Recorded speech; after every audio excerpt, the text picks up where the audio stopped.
You know, when we think of prayer, we usually think of asking for comfort, right? But what if a prayer wasn't about getting comfort, but about giving it?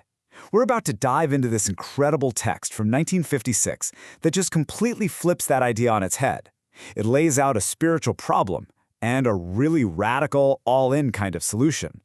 And the prayer just kicks off with this really striking diagnosis. The problem isn't that we're suffering too much. No, it's that we haven't been, quote, penetrated by sorrow. It's suggesting the real issue is a kind of numbness, a failure to feel that deep, empathetic pain that connects us to a much bigger struggle. And this is the core problem that's about to be unpacked. All right, so our source is this text from 1956, but you gotta understand, this is so much more than just a simple request. It's really a roadmap for finding your place in a long spiritual history and answering a call to a very specific and very urgent mission. So first, let's really dig into prayer's diagnosis of the human condition. It's not talking about people being evil or anything like that. It's describing something more like a frozen heart, this state of emotional and spiritual numbness that really cuts us off from our divine purpose. The phrase that just leaps off the page here is frozen by suffering. It suggests a kind of paralysis, you know? It's not about actively fighting against a divine will, but more about an inability to feel, to connect, and ultimately to take on the very responsibility that this prayer says is our entire reason for being here. And this slide just lays out the core conflict perfectly. On one side, you have humanity's state as it's described, totally frozen, incomplete. And on the other side, you have the ideal, a heart that can feel this deep, empathetic sorrow, and what's called filial devotion, a heart that can actually comfort a divine Father. The whole rest of the prayer is about how we get from this side to that one. So, after laying out this problem of spiritual numbness, the prayer starts to outline the solution, and it's all about awakening to what it calls a central responsibility. This whole next part is about that journey from being frozen to being totally alive with purpose. Now, to frame this whole thing, the prayer sets up this kind of historical lineage. See, this ideal wasn't some new idea. It was fully embodied by Jesus Christ, whose will was then carried on through history by the disciples, leading right up to the people of that moment in 1956. It's almost like being passed a historical baton that you now have to carry. And at the absolute center of this responsibility is this idea of filial devotion. This is the ultimate ideal in this text.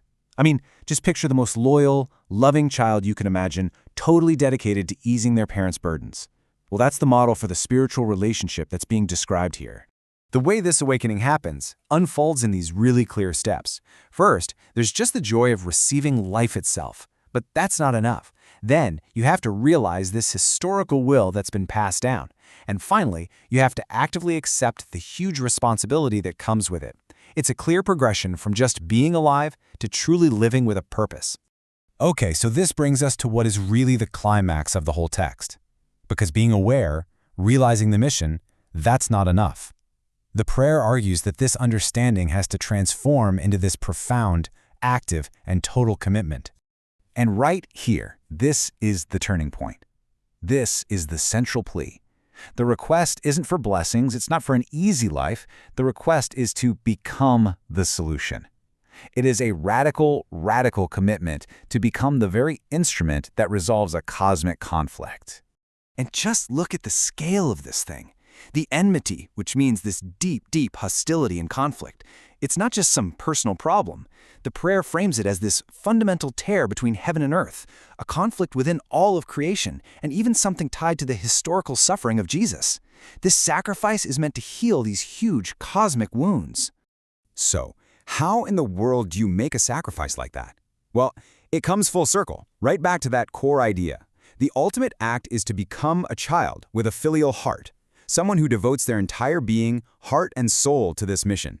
The sacrifice isn't just something you do, it's something you become.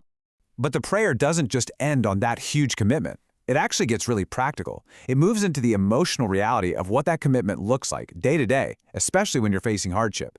It becomes a promise of unwavering support. Because, let's be real, making a big promise is one thing.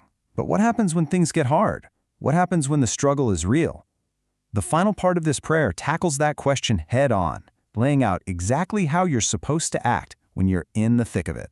The attitude it describes here is, well, it's pretty amazing. It's not just about getting through hardship. It's about being grateful while you're carrying your cross.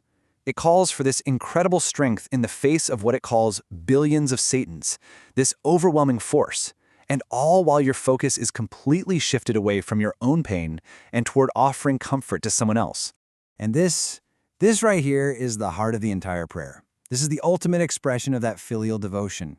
It's saying that even in the absolute worst situation, when you're carrying a cross, the goal is to be able to turn to a divine Father and say, "I'm here, so don't you worry." The focus just completely flips from trying to get comfort to trying to give it. It's an incredible reversal of how we normally think about prayer. And that really brings us to our final question, doesn't it?